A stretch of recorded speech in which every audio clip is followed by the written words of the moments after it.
Yes, what is going on, everybody? Welcome back to another brand new Rugby Muscle podcast. I'm joined by another repeat guest, our first repeat nutritionist. Nutritionist or dietitian? It's technically dietitian, but That's you what can I say thought, because nutritionist. Yeah. dietitian puts you above nutritionist. I know nutritionist is also what you do, but Yes. anyway, it's Marie Spanner. How you doing, Marie? Thank you so much for having me be the very first repeat dietitian nutritionist. It's an honor, and I'm so excited to talk to you today and go into everything pandemic and everything nutrition with athletes. Yeah. The last episode was like really well received. I think what it was people get more and more confused time and time again with nutrition information. And I think, when we think we've helped enough people, that the exact same amount of people that haven't been helped then reappear that are just get spoon fed more BS. And it's like almost there's a meme I saw once of a woman basically trying to mop away the sea on a beach. Uh-huh. Like sometimes that's the job as a sports nutritionist. That's a great way to put it. I wish you could find that again, because that's how I feel sometimes. I'm like, wow, we're still talking about these topics, really? And how do people not understand, And it's because, like you said, there's so much misinformation out there. Oh, well, let's do our bit today. First question I was going to ask you was, how have things been in terms of, for you? You work with Atlanta Braves, Hawks, and Falcons. Is that correct? This year I'm working with the Atlanta Braves solely, and then I do have several like NFL players that I work with in a variety of teams, which has been kind of fun. And it's interesting because even before I worked with the Falcons, I had a number of NFL players from different teams and players going into the NFL. This year it's a little bit different because players they had to make a decision, like college players. Hey, I can stay for a fifth year and have eligibility and get a better look because we didn't have a season or our season was messed up. So there were a few people who came out this year. So that's been a little bit interesting. The combine prep process has been far fewer athletes. Mm-hmm.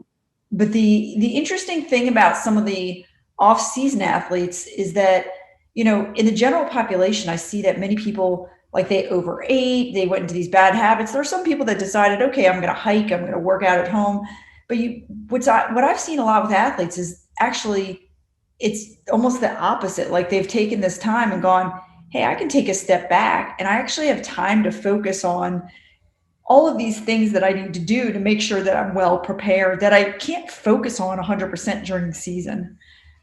Yeah, I think it's like, this isn't obviously from a nutritionist perspective, but from a training perspective, I just think, especially when you're looking at athletes that are preparing for the NFL or, or even just any college athletes, really, they are so, like, their baseline level of fatigue is always so high that I see so many athletes that just never have the time to rest or an opportunity to rest, or never give themselves the opportunity to rest.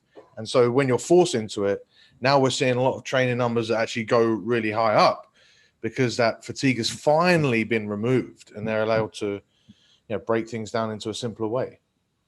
That's a great point. It's, and that's one I hadn't thought of. It's like, hey, their training load is actually down. Their body can actually rest, repair, recover, and, they can perform better. It's amazing. So in some ways, this pandemic has actually been a decent, it's actually been okay. It's done some athletes good in that regard. And the same thing with nutrition. I've seen athletes who, like, I had one in particular who I was like, you've got to get, you've got all these stomach issues. You've actually got to get off dipping. And he was able to focus on that without the stress of games and stuff. Mm-hmm. And others who, like, they kind of learned to cook. They learned to prep food. I had one who, for years, I'm like, you've got to stop with the fast food. Like, this has to end. And when he couldn't go to fast food in the beginning of the pandemic, that's what it took. It's like, okay, this isn't available. So he made a dramatic change in his body and how he felt. And he's like, yeah, I'm never going back to that. So many positive changes have come out of it. Sure. I think there's a level of sort of anxiety that players, like in particular, feel when they've got to perform every single week, that they don't want, it's some of the advice people always give is like, don't try anything new on game day. But if you're in season, then that leaves you very little opportunity to try anything new, which means it leaves very little room to experiment.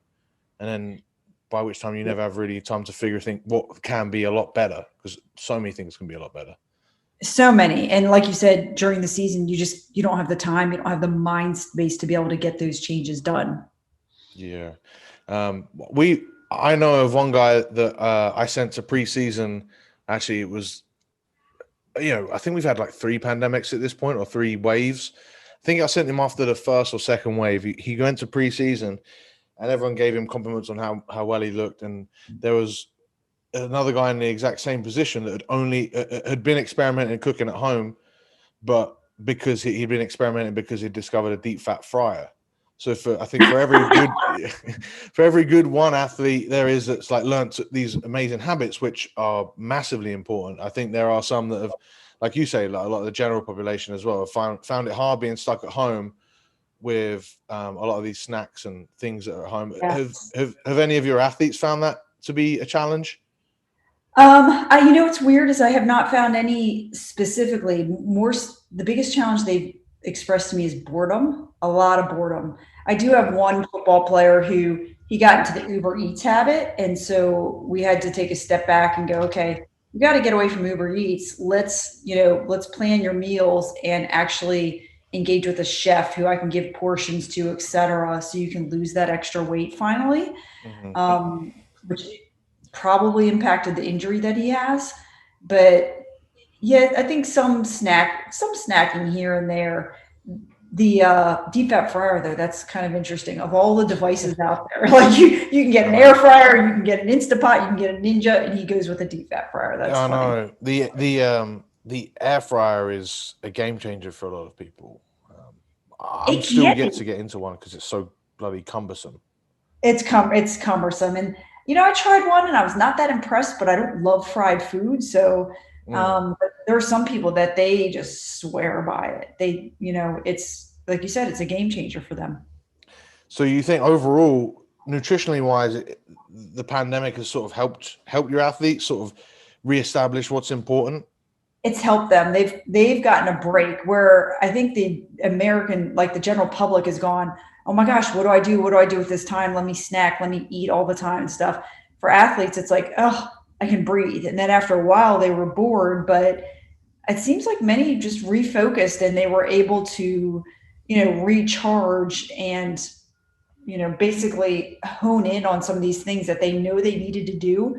And it's like, oh, I finally have time to do this.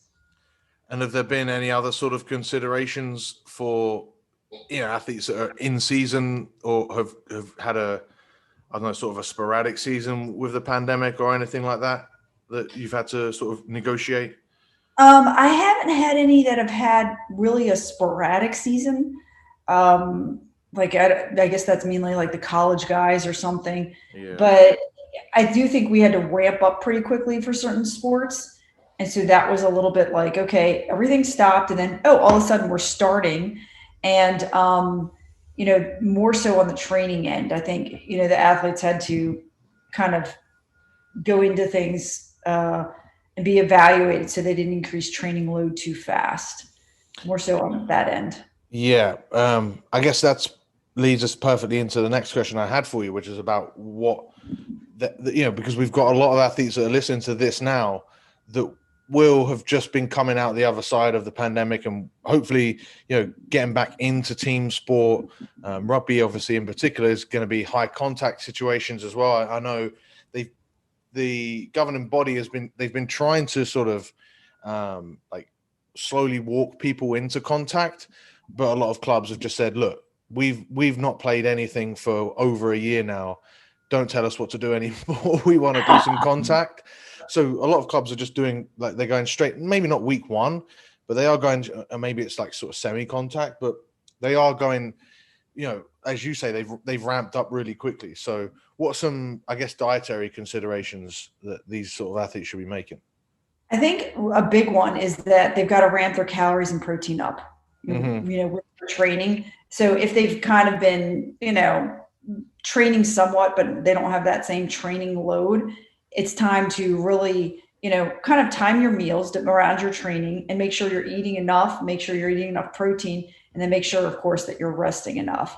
And I probably mentioned this study before in rugby players, which I posted on Instagram, where, that day after, like you could have, very high contact day, that day after your calorie needs are still high because your body's still repairing. Like some athletes go, oh, I'm not really doing much. I have a rest day. Let me cut my calories down.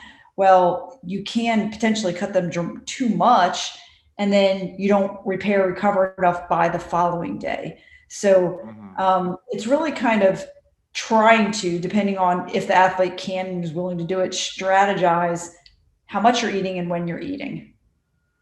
Okay. So it's not, so it's, because we're always told that we've got to be really taking care of our peri-workout nutrition, pre, post, and intra. But and obviously training in general, not just workout, but often that's like information that's given by supplement companies because the most convenient way to take care of your peri-workout nutrition is to take supplements. Yes. So go figure that's what they would say is really, really important. But you're saying, yes, take consideration around your workouts, but also everything else as well is still just as important, right? Everything else. And the biggest thing I find for like football in season, I don't know how this is for rugby, but their days can be so long. Now they're a little bit different with COVID because they get to go home and do things Zoom and stuff, but they have such short periods of time and windows to eat that you really have to take advantage of that and make sure that, hey, at certain times I've got to have food that settles pretty quickly. I don't feel like eating, but you do have to eat at that period of time because otherwise the next day your body might feel like trash because you don't have the total calories you need to repair, recover, and to get that energy to actually perform on the field. Okay, so let's touch on that because it's something that I notice a lot, even with the pandemic, with people working from home. It's, most guys listening to this are not going to be professional athletes, but they will struggle probably because of that, even more so to find the time to eat, around their work schedule, busy jobs or whatever, moving around. And even on top of that, a lot of guys that listen to this will be training twice a day as well. So do you have any tips for how guys is it just a case of being really prepared? I would be prepared and I would make a schedule. So let's say there's a rugby player who has a full-time job. And it's a full-time job where they're not at their desk and they can't eat all the time. Not to mention with the COVID restrictions, there's probably more restrictions in the workplace about when and where you can eat. Mm-hmm. They need to actually set out a schedule and sometimes eat when they might not be hungry. And I know like there's this whole intuitive eating movement, et cetera. And as I've always said, you can't always intuitively eat with athletics because you're not going to perform as well, right? If, that rugby player has a 2-a-day and they, have practice, let's say at 10 a.m. and then at 3 p.m., they've got to have something in between. They've got to have something before that 10 a.m. in between. And then after, even if they're not necessarily hungry. And then they've got to strategize to make sure they take advantage of all the windows so they're not stuffing themselves at night just to eat, to make up for their total calorie needs. So planning and preparing are top. Yes. And then obviously stuffing your face at night, like that's something that's started to creep up with the more people start to track their nutrition and, maybe do the flexible dieting approach, but that will then obviously most of the time negatively affect your sleep as well as impact the recovery, right? Absolutely. Yeah. The thing I've found with athletes that they shove down a lot of calories at night, they tend to feel a little bit more tired during the day and they don't sleep as well. Like it's okay for some people to eat something before they go to bed, but a large meal will interfere with your quality of sleep. For sure. So essentially just be prepared. I think what you said about creating a schedule is huge, Yes. I try and get guys that I work with one-on-one and I say, we need to like literally write down, because most people don't even write down when they train. So that sort of sometimes creeps up on them. I'm like, we need to write down exactly when you're eating, what your big meals are. just to give yourself the time. And then I think mentally, I don't know if you found this, but I think mentally, if you plan out when you're going to eat, it must be something on a subconscious level, but then your body sort of prepares itself and gets hungry for those times to eat. Absolutely. Is that something that holds true in research and stuff? It does. Actually, if you eat at the same times every day, your body, let's say you eat at 12 noon every day, you eat lunch, your body will start preparing for digestion because it expects food at that hour. So that's absolutely true. And I think the schedule can be very important. And also, it's not just eating, it's drinking. In fact, there were a couple of athletes that recently, I just through the process of, talking to them, I'm like, I think you haven't had enough fluid. Here's what we're going to do. Here's how many bottles I want you to have during the day. And they're like, okay, I can put those in my locker. So have X bottles of this, have these at this time, and have these extra drinks. So it's kind of a drinking schedule to an extent. In fact, I wrote one last night actually for an athlete because days get busy and some people do not have that thirst mechanism that others do. And so they really kind of need to create that habit of drinking at certain times during the day or drinking a certain amount of fluid. So do you set them reminders? Actually, I have a couple that they set their own reminders in their iPhone. So they set reminders to go, okay, I've got to chug water at this hour. Otherwise, what I do is have them number bottles. And if they're at home, they put them in their fridge or out. Like I like water warm. I know some people don't. Or if they're, at their facility, they'll put them in their locker. And so they know I have to go through X amount of bottles by this time every day. So they get used to it. Yeah. I've used the bottle tactic a lot, is to get people just to carry around a big bottle, because if it's always with you, even if you're just bored, you see it there, you'll take a swig and you keep doing that. And then other people I've given a tactic of, we love, I'm not sure your opinion on this, but rugby players love chugging pints. So why don't we, so I just say, look, fill up a water and then just chug it. And then you don't have to worry about it. Like, especially the first thing in the morning, that's like almost universal advice I'll give is fill up a water and chug it first thing in the morning. Then you're like ahead of the game. I agree. I totally agree. And I like that idea how you translated it because they understand, unfortunately, they understand chugging pints. The other advice I give them is, hey, if you've got a big Yeti or some sort of big water bottle, drink the whole thing and then fill it up. Because then at least I know you're getting to the bottom of it, one, and filling it up versus, kind of filling it up intermittently here and there. Because then you think, oh, it's still full. I just filled it up. I drank a lot. And that's not always the case. Yeah, it's funny because that's like to me, it's so obvious and easy way to make sure you're taking care of your hydration, that people have tried to make an app that represents the same thing. Like the more you drink your water, it has a visual representation of a bottle sort of emptying. I'm like, well, why don't you just actually just do that? Like, yeah, it seems like more resistance to have to check on your phone about drinking water than just drinking water. Oh my gosh, I feel the same way. But it's interesting how these little things can make such a big impact. Like sometimes it's the smallest things that make the biggest change with somebody. For sure. Sometimes it's just awareness. But speaking of which, you touched on higher protein needs, and I think athletes are somewhat aware of how much protein they need. But you mentioned that, if they're getting back into contact situations and just any sort of higher intensity training, that would need to ramp up their protein needs. Now, let's not go into the game changers telling you don't need protein and telling you need just only carbs, because we've done that already, I think. But we can go into exactly why we need extra protein and how much protein that might look like.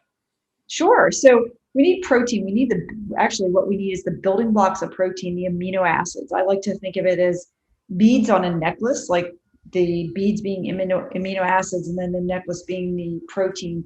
We need those amino acids to build structures in our body. Mm-hmm. So not just the structure of protein, of muscle, but they help build bone, they help build skin, they help build hair. They build those different structures, enzymes, hormones in our body. And so the more contact you have, you're breaking down more tissue. The body's got to clear out that old damaged tissue and build new structures, new healthy structures. So to do that, our need for protein or need for those amino acids is higher. And I agree with you. I think a lot of athletes have gotten that message. Protein's important. What several still struggle with is that, hey, you've got to have protein throughout the day. Like you actually can't sit there and wake up at 11 and not really eat till 2 and then have another big meal at 10 o'clock and call it a day. It's best to have protein at, at least 3. For some men, it's up to 4 or 5 servings, maybe even 6 per day to optimize muscle growth and repair. So people, do you have, I say you say the amount of feedings, do you have a total daily amount per kilogram of body weight that you recommend? I do. So usually with athletes, I'll start at 1.6 grams per kg body weight. And I'll go up to usually around 2.2, maybe a little bit higher if an athlete's trying to lose weight, because their protein needs are higher if they're trying to lose weight. But it's really hard for a lot of guys to get that in. It's funny, the guys who have the highest protein needs, the offensive linemen, I always found they did the best job, and they did the best job with scheduling, because what they do is they're so programmed and you just tell them what to do. And it's almost like taking a medicine. They shove down shakes or, eat whatever if they're not hungry, just to keep, because they're so used to having to keep their weight up that they're very regimented. It's the people that actually weigh less, that need less protein, that have a harder time with this. But it's a harder time, not physiologically, it's a harder time just because those big guys are just used to whatever it takes to maintain that absolute size. They are. And I think, for the 210-pound athlete or something, they may go, I don't feel like eating. I'm not hungry. And as I always say, and I know you've said this before, being an athlete is a 24-hour job, which means, you kind of, I understand it. There are times I don't really feel like eating, but you have to eat. You have to feed yourself so you can actually play. Yeah, you touched on the intuitive eating thing that's coming up quite a lot now. And I think, like, that's cool and all, but if you're trying to reach peak performance, like nothing about, like, would you train intuitively? What do you feel like doing today? I feel like lying on the couch. I love that. I might have to use that. I'm going to quote you. That is a great way to put it. It's, would you train intuitively? I don't feel like training today, or I'll do a little bit of this. I'll do, maybe the elliptical machine. No, that's not going to make you a better rugby player. I'm sorry. Yeah, exactly. I've heard a lot about intuitive eating, and I think most of the people who say it's for everybody, they don't work with athletes, or they don't work with, other people we think are athletes, whether it's fire, police, combat athletes, the military. Oh my gosh, where your life is, your job just to stay alive and keep your teammates, so to speak, alive. But they don't work with people like that, because I'm sorry, you just can't intuitively eat all the time. No, and the ones that do intuitively and succeed because they have, like, they naturally eat enough to perform, whereas the vast majority that fail obviously clearly don't. And it's something that I've dealt with a lot more now, is the guys that want to put on size and they just can't, like, wrap their head around how much protein they have to eat, and I think it's like, just because it's so uncommon, compared to their crowd or whatever. But if you're around a whole group of athletes, like you said, like offensive linemen, they've been doing this since they were, like 12 or something. Like, they've been eating a lot, and they've been trying to, like, if they're offensive linemen in the NFL, they've been eating like that much for well over a decade now. So it's normal for them. Absolutely. Their high school coaches have always been like, just eat anything. And then they learned, hey, I can't eat anything. Like, maybe fast food's not the best thing, but they know they have to eat. The other interesting thing I've seen, 2 interesting points, is when a guy in the NFL who's an offensive lineman gets out of the NFL, most of them drop 40 to 50 pounds pretty easily. Like, they go back to, hey, this is what their natural body weight is. It's very interesting to see that. And then the other point about intuitive eating is, there was a trainer years ago, he said to me about people who may have been like overweight. He goes, Marie, their intuitive eating is what got them here in the first place.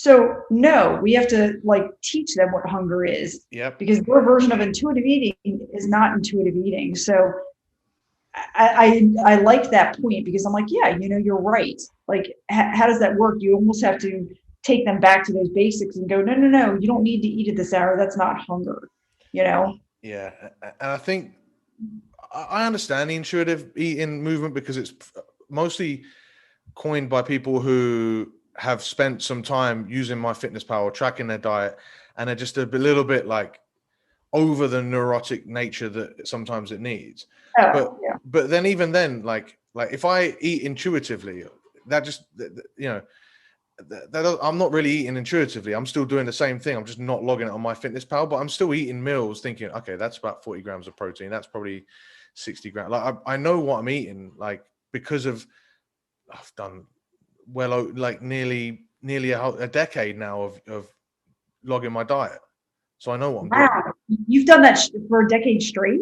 No, I've taken breaks. I've taken many Okay. breaks, but but what I'm saying is even when I take breaks, right, I still know like the lessons that I learn every time is like, okay, that how much, like I know how much, 40 grams of protein looks like with so many different foods, and same thing for bread. I don't know what foods sort of look like they might be really low in calories, but then creep up on you. For example, granola. Yes. The other thing I like about tracking when talking about is, we always talk calories or macros, but if you track your diet for a couple of days, you can look at it and go, gosh, this person told me to eat more potassium rich foods, and I really don't have many in my diet. I really see that now. Or, hey, I'm not getting enough calcium rich food.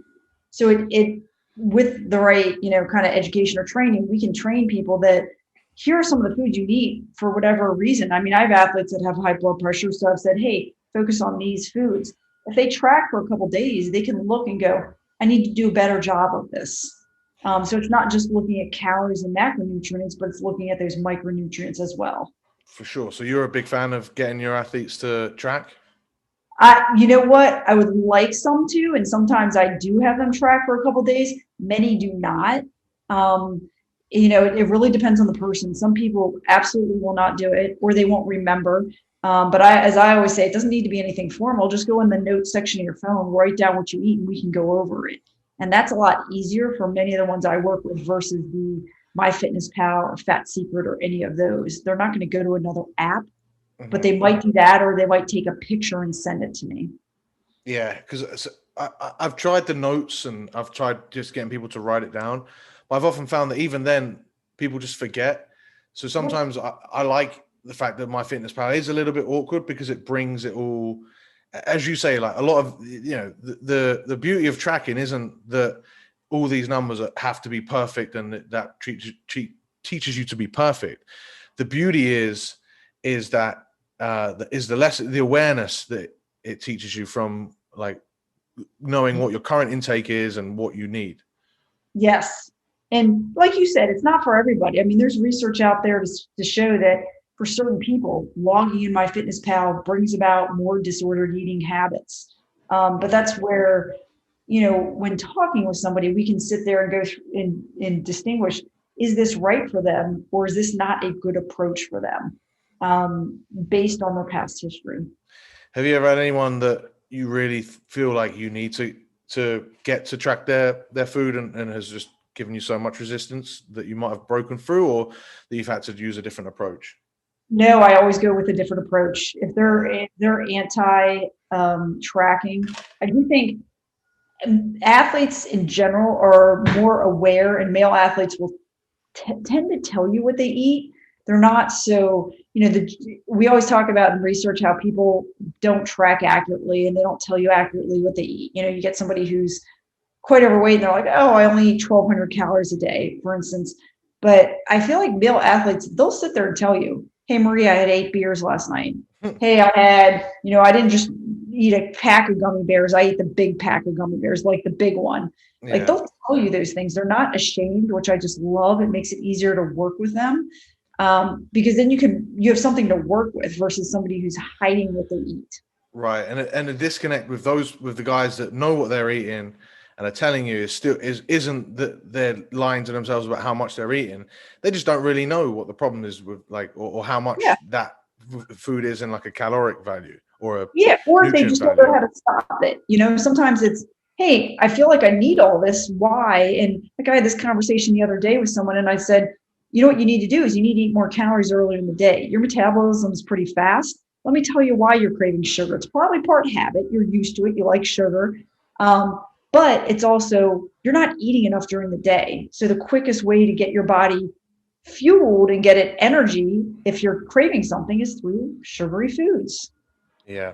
I think it goes to show just that, the awareness that tracking brings, just I say tracking, and that doesn't necessarily mean on MyFitnessPal, but logging your diet, like having an idea of what you're eating. Yeah, it shows habits. Habits like that are really amazing. I found that as well. I found that I've had a few athletes that have really struggled to get the right amount of protein in, and I realized, oh right, you're not having any snacks in the day, so all you've got to cram in, minimum 2,800 calories or so in 3 meals. That's difficult. Yeah. Oh, yeah. And then the other thing, I found, which I thought was amusing at first when I was working with the Falcons, that I had many players because I would eat breakfast with them. And I'm like, okay, your breakfast has like egg whites and spinach and stuff. And you weigh, some of them more than twice what I weigh. And look what I'm eating. Look how many more calories I eat. So it was a visual. And so they could sit there and go, okay, I'm, lifting, I'm going to practice, I'm going through walkthroughs. And here's this female, quite a bit smaller than I am, who's eating significantly more calories in food. I'm like, you can't get by on egg whites and spinach. That's not going to do. And then it gets to a point where, like you say with the sugar, like they just get so hungry. Like I found that people, it happens on both sides. Guys that want to put on weight tend to consistently like struggle to overeat, and then when they one day they'll just give up and eat nothing, versus the guys that want to lose weight, which will tend to undereat, and then they'll get, one day they'll give up and binge. Yes. Oh yeah. Yeah. And I'm like, you can't undereat that much because you will binge. And like you said, you've got to, if you just don't eat, that's not a solution either, because you'll crave sugar. It's just not going to work. Yeah, for sure.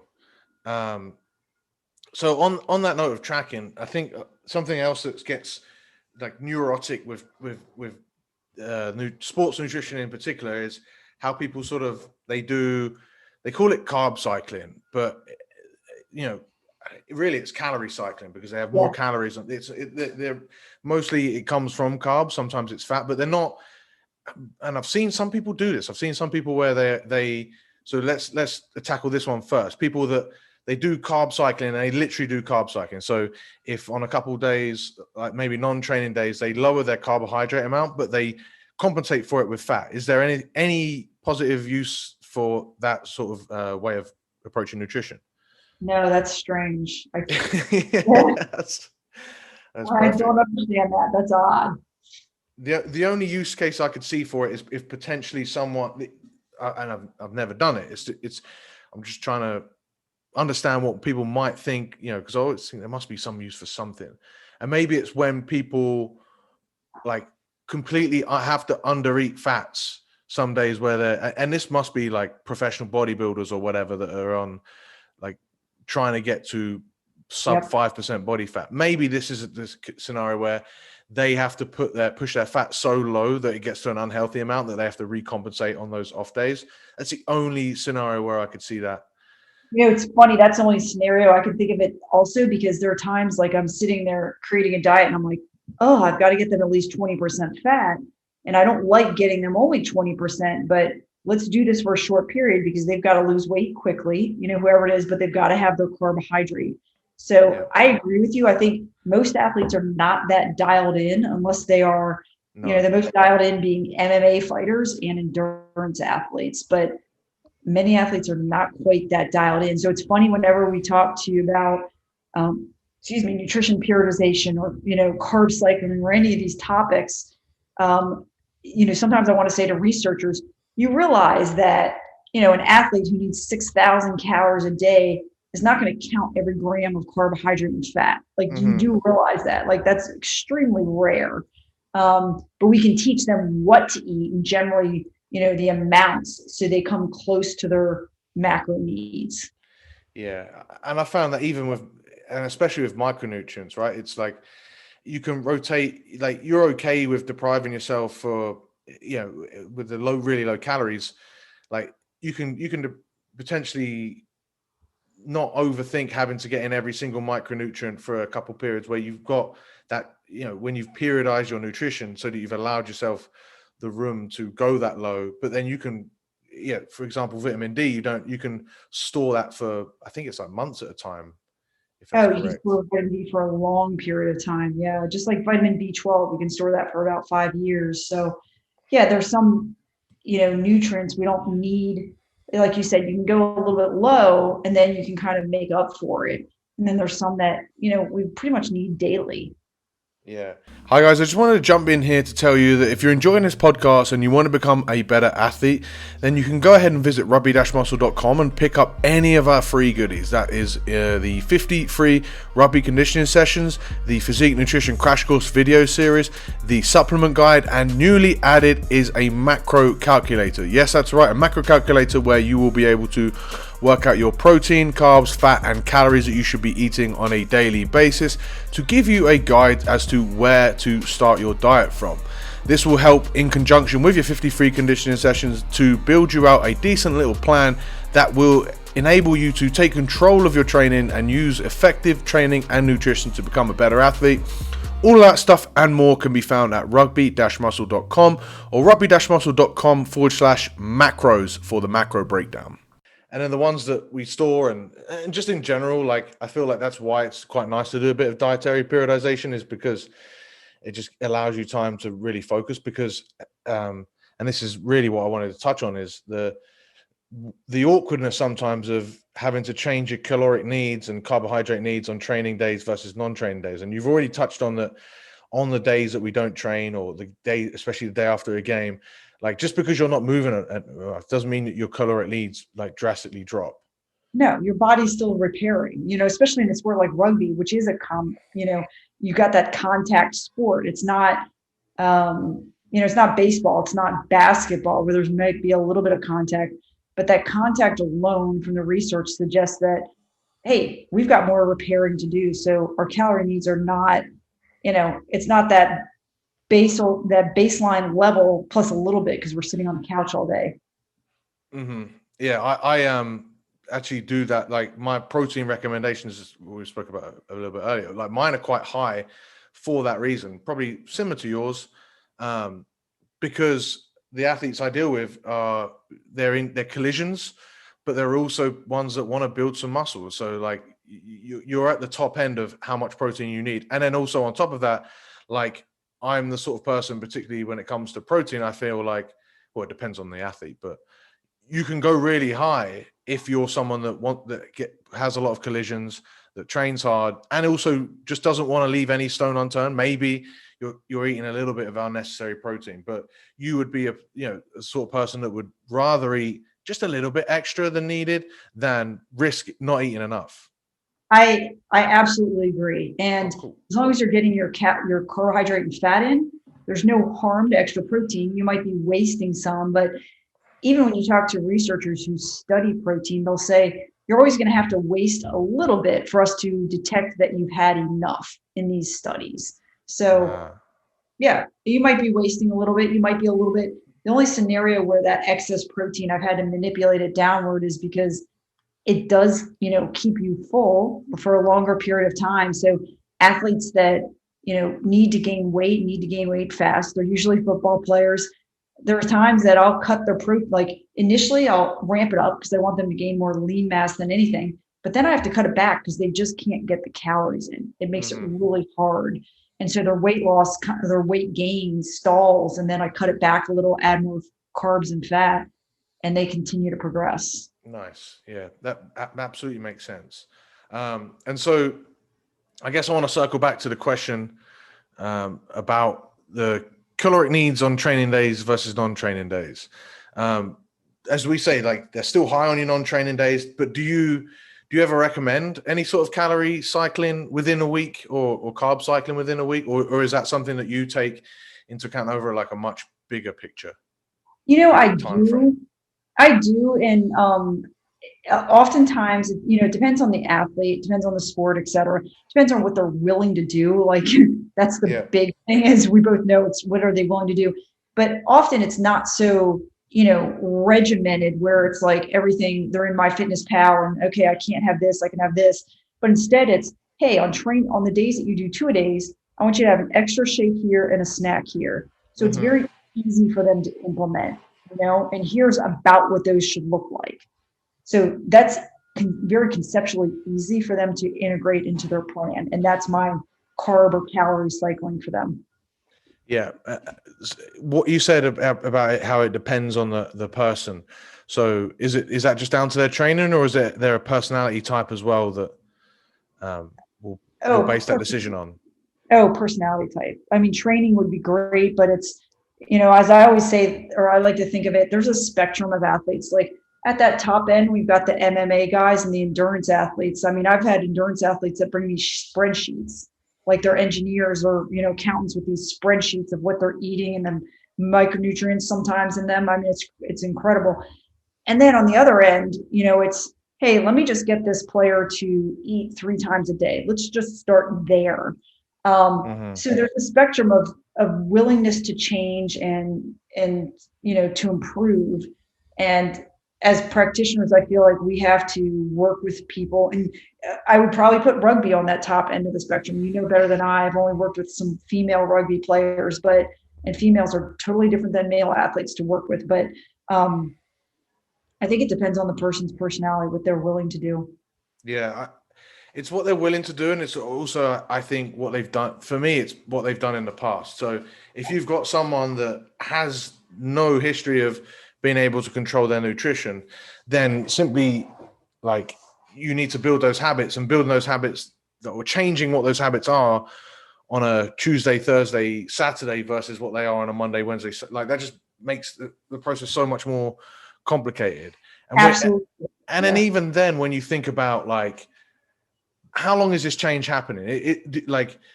You've already touched on it a couple of times here, but like when you train, like you're not making those improvements, those adaptations that day or in that hour. You might have a little bit more needs because you need to have the energy for that hour for that session, but the recovery process is over the following weeks and months. So it's more important to me that like they get into the bigger habits over the long period of time, before worrying about whether they need more food on training days versus non-training days. I just think it's something, like you say, personality type, people that are a little bit on the more neurotic side, I think, like to feel like they're more in control. And so if they can keep calories down, or if there's someone that just feels like they need to eat a lot more to psychologically give themselves the edge, it's not that they need more, it's that they feel they want to eat more, and it's not that they need less on the other days. It's just that because they want to eat a big meal before or after their heavy session, or before or after their, like 2-a-days is different, but before or after their real hard session, then maybe we give them that reward just to push them a little bit harder.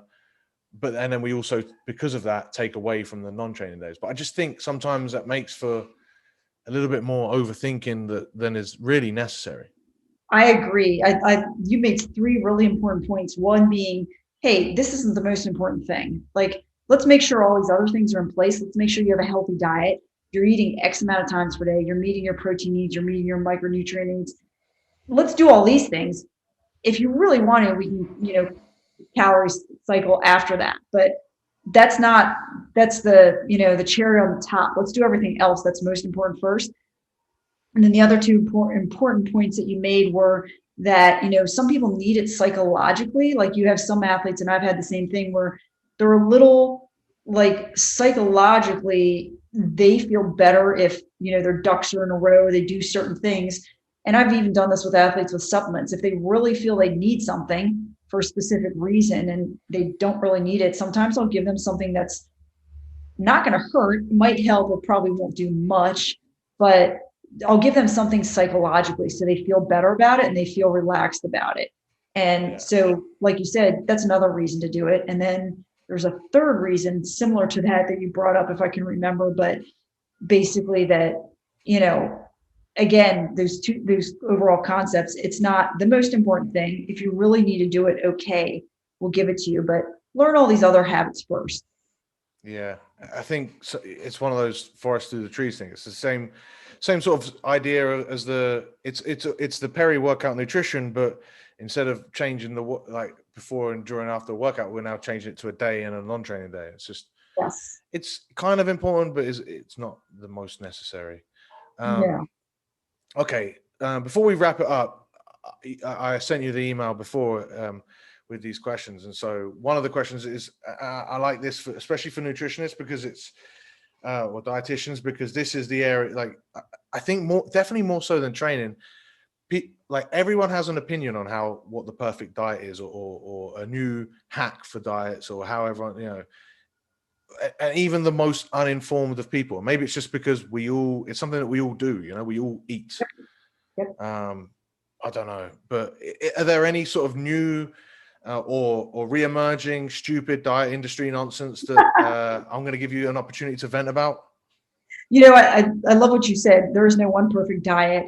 I think the pandemic has brought a lot of immune boosting, a lot of immune support BS out there, which, it's a way to sell things. Just like you said, the peri-workout nutrition, it's like, let me sell these super high vitamin C, all these things that, no, these are not going to prevent COVID. You need to prevent getting sick, you need to wash your hands, maybe not be around people that are sick.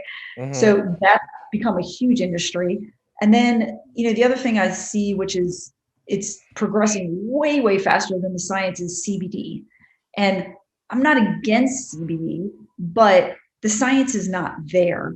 It's not only that we don't have enough research on it, but if we look at CBD and compared to THC for pain, I'm sorry, but THC is better. And I'm not promoting marijuana. Don't get me wrong here. I've never smoked, I've never eaten it or whatever. It is efficacious for pain. That's why, there's medical marijuana and stuff. There's good research on that. But my point being that, all these creams, et cetera, first of all, there's not a lot of CBD in a lot of them. Yeah, so it's massively underdosed, right? Massively underdosed. And then there are, is it the full spectrum? Is it not the full spectrum? Do we need the full spectrum? There are all these questions that we haven't figured out yet. And yet people, it's almost like emotion takes over. It's like, oh my gosh, I got to get that. Well, why? What do you need it for? Do you even have pain? It's a lot of non-athletes, I'm like, what do you have pain from? You don't work out. Is it from sitting too much? So it's almost like the CBD everything, which I think is ridiculous. Those are the two biggest things that I've seen. Yeah, the CBD one is one that, like, you'll get people that are very smart that swear by it, and it's like, that's good because you want people to feel better, but I can't help but think, like, it's like everything with recovery, right? It's if you feel better, then you're going to recover better. And if you feel better, even with a placebo, you're still feeling better. And so is it wrong to get people to spend money on a placebo? Probably. But I feel like it's difficult to, especially if someone tells you that they're feeling better, I find it like banging my head against a brick wall to tell them, well, this is actually massively underdosed, and I don't really know if this one drop on your tongue really is going to do anything. I feel the same way, but like you said, the placebo effect is powerful. If somebody just believes that they can feel better, by golly, maybe they can, or maybe that brings them to a behavior where they, take recovery into account, or maybe they eat a little bit better. Maybe it's a domino effect where they do something and that's why they feel better. Yeah, and again, it's just, I guess it's the CBD is like the new thing in the supplement industry, which is just massively over lucrative compared to the value that it actually provides. 100%. Yep. It's so exciting for people. I mean, I've had, back in the more Advocare days, I remember I had an athlete that came with a suitcase or a backpack full of stuff. And I thought, oh my goodness, what is this? And he was a Duke athlete, a football player, and somebody at the school had sold him all that stuff. And I'm like, how is this allowed? And all Yeah. of this, I'll talk about underdosed. I'm like, well, I remember one of the bottles, I'm like, this whole bottle really is 2 servings based on an efficacious dose. So you can take it per serving like it says, but it's not going to do anything. Yeah, it's like I mean, the BCAA yeah. tablets that you literally have to take 100 of or something like that. And they're all huge. Yes, it's crazy. Yeah. I think I look on it and I'm like, I guess it's one of the evils that's kind of necessary, because I think the supplement industry, I can't remember where I read it, but they plunge so much like money into investment for fitness stuff. Like, so they're kind of needed. Like, I don't know how much they sponsor a lot of the, the big sports franchises as well, but like they do help out, but how lucrative that business is compared to the value, I can't wrap my head around it. I know. Yeah. I think there's only a few sponsorships. MLS, I think, is sponsored they were sponsored maybe by Advocare or Herbalife. But Herbalife, I think. Yeah. Yeah. But teams, we can go on about Herbalife, but teams do generally stay away from a lot of that stuff, I think. But yeah, the value is not there for a lot of supplements and a lot of supplement companies, Yeah, indeed. One last question I was just thinking about that I've been told a lot, and I'd love to know your opinion, because, well, I'll give my opinion on it after, I guess. But sometimes I get the question, and I've seen it a lot recently, like people ask me, what's the perfect meal? If you could look for the most perfectly nutritious meal, what would that look like? Gosh, there is no perfect meal. But with that being said, you would choose really high nutrient dense foods, things like oysters, liver. Liver is chock full of nutrients. Mm-hmm. If I ever want to, in grad school or in undergrad, we had to kind of, create this diet that met all the micronutrients in a day. And I'm like, oh my gosh, this is really hard within the caloric limit. But things that are really nutrient dense, beef, you've got iron, zinc, eggs, you've got high choline. So you choose these foods that have nutrients that are not in high amounts in a lot of foods. And I would make, and obviously put in a lot of vegetables and some fruits and omega-3 fatty acids to make that well-rounded. But that's how I would create a perfect meal or perfect day. I'm sorry, but that tastes gross. What, we're gonna have beef and oysters and fruit and vegetable? My gosh. Yes, my parents used to make us eat liver when we were kids, and I'm like, oh. And now I don't eat it because I don't like it, but I appreciate how nutrient dense it is. For sure. I always wonder what dietitians say to this question, because it's what you said. Just go for really good nutrient dense foods is obviously the answer, but there is no one meal, because everyone's needs, as you said, sort of differ. So okay, cool. What does sports nutrition look like in 20 years' time? Will you be involved? I would hope so. And I think sports nutrition in 20 years will become more individualized. So we're seeing more of these tests, whether they're blood tests, stool tests, that are really exciting. Some of them are not there yet as far as the research or, what do they tell us? But I also think, in addition to becoming more individualized, there will be better integration between sports nutrition and analytics. So right now we're barely scratching the surface. But if we can put all these things together, and I envision this huge like board or something, we can kind of get a picture of an athlete and what will best help them and what's the best bang for our buck as far as what do we tackle first? Because again, there are some athletes, like I always say, there are some I can give, 10 things to do and they'll do all of them. And then there are some that, hey, Marie, no, I'm not doing that. Which I always appreciate. I always tell them straight up, I love how direct, people can be. But that's what I see. I see the individualization and then greater integration into analytics. Yeah, I think the individualization also, you touched on it there, like definitely comes to some sort of model of more personality types as well, because it isn't just a case of what's that? Is it Huel? There's a powder that you can just drink or eat now that's like supposed to be perfectly balanced, but oh wow, just meal replacements in general. Like we thought they'd be the answer, but they don't really work. It depends on what people want to eat and stuff. Yeah, and then it's funny when we think about meal replacements, like in the military they give these rations, meal packs that try to meet your nutrient needs. I mean, we think about it for babies or clinical nutrition.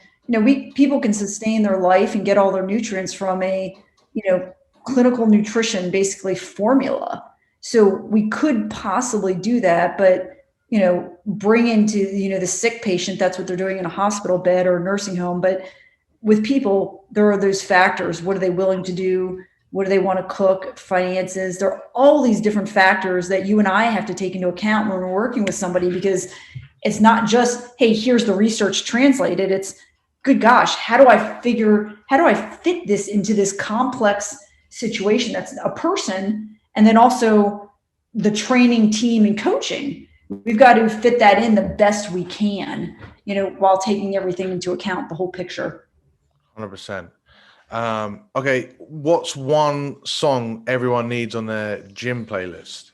Oh my gosh, that's a tough one. I'm terrible with music. I'm awful. Tell me your one song. I would say, is it Cyndi Lauper? Girls Just Want to Have Fun? No way. That's not your one song. It is, because I think if you can lift perfectly well to that, then you know what you're doing when you're lifting.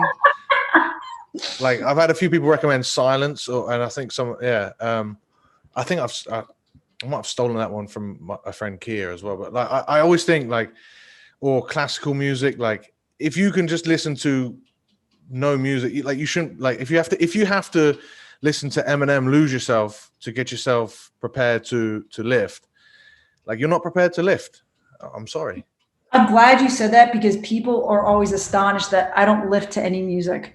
If I'm at a gym, I'm not lifting to music, and I'm at home, I don't lift to music, because I can do cardio to music, but I like to concentrate on what I'm doing and think about my movement, breathing. So I actually don't like music, and I definitely don't like headphones on when listening. I actually the only reason I like headphones is when I'm in a public gym and like the music selection is just, it's worse than silence. So yes. Oh my gosh. Yes. And I just think, who's in charge of this music? But yeah, and it's repetitive. Like there are songs I may hear and I'm like, oh, that reminds me of LA Fitness, because that's all they play. Yeah. I was thinking about that when I used to work in the gym. I'd be like, I'm going to shoot myself in the head if I hear this song again. Yeah, I wish there were little earbuds that really blocked out music. If you know of any, please let me know. I feel like it's the big beats things that are the only things that really block out the horrible music. But then I'm gonna cop out and give my true answer here would be Metallica, Sad But True as well, because sometimes you do need to listen to some heavy metal, and not even in the gym. Cool. So this has been great, Marie. How can listeners that have I'm not just the ones that have listened to this and loved your information. I think everyone that's listened to this has got a ton of value, and I've been seeing that you've been more active than ever on your Instagram. So. Are there other ways that people can follow you and get in touch? Yeah, so Instagram's a great way. Twitter, Marie Spano. My blog, it's being revised now, so that'll be, I'll be blogging a lot more, so with more information. So, for instance, when I post on CBD on Instagram, I'll have a log or more in-depth post about that on my blog here soon. So that's just mariespano.com. That's cool. Yeah, I found it's difficult because sometimes I can use the whole, I think it's like 2,000 characters or whatever they allow you on Instagram. Yeah. Write a deep blog post and no one reads it. I just think no one's really reading this. Everyone's just looking at whatever the picture is. If it's funny, they'll double tap, or if it's interesting, they'll double tap. But it's nice to keep things away. Like I think that's a really good idea. Yeah, use your Instagram to drive them to like a more deeper level of information. Yeah, because I think there are many people who just look at it, like my nephews, they'll look at it and just double tap anything and they don't read. And then there are people who, if they really are interested in that topic, they do read. So we're reaching, some of those people. And then obviously if the picture is good enough and it says, the graphic can tell everything, that's helpful as well. Yeah. Okay. So guys, go follow her, especially on the Instagram. Like you've done a really good job with the graphics recently, because I tend to get not frustrated, but I see the same graphics over and over and over again of like, eat this, not that. And it doesn't really make sense. Whereas the context you put to everything, it's really well done. So yeah, definitely guys, go follow her. Thank you so much, TJ. No, and thank you for coming on. This has been an absolute pleasure. It's been wonderful. I always enjoy talking to you. It actually brings up new ideas. I sat there, thought during the conversation, these are great ideas to tackle in a bigger blog post or Instagram post. Excellent. And I'll expect all of the, what's the word? Treasury? No. I don't know. You just tag me. Just give me some credit, would you? That's all. I absolutely will. Thank you, Marie. It's been great coming on. And I've had a good time. Thank you, TJ. All right. Thank you so much for listening. If you enjoyed that episode of the Rugby Muscle Podcast, then I've got a quick little request and a potential prize giveaway for you if you do said request. All I want you to do is go to Apple Podcasts and type up a 5-star review. Just your general opinions of the podcast would be great feedback, but also helps us reach higher rankings, get more exposure, allow me to attract more guests and devote more time to developing a better all-around podcast experience for you. All you have to do, once again, is go and give us a 5-star review on whatever podcast service you use. Let me know that you've got it, and then every single week I'll be selecting one review to give away a free prize. That free prize will be either 1 free month of Team Rugby Muscle, that's our world-class strength and conditioning program app delivered directly to your phone, or if that doesn't interest you, then we've got 1 free consultation where I'll go over your training program, your nutrition, and advise you how to best plan for your goals. Even if none of those things interest you, it's still doing me a solid and helping the podcast grow by going and giving us a 5-star review. There's no real excuse. It takes like 1 minute and that helps the show out exponentially. So I'd really appreciate if you could do that. Thank you guys so much for listening. I'll see you in the next one.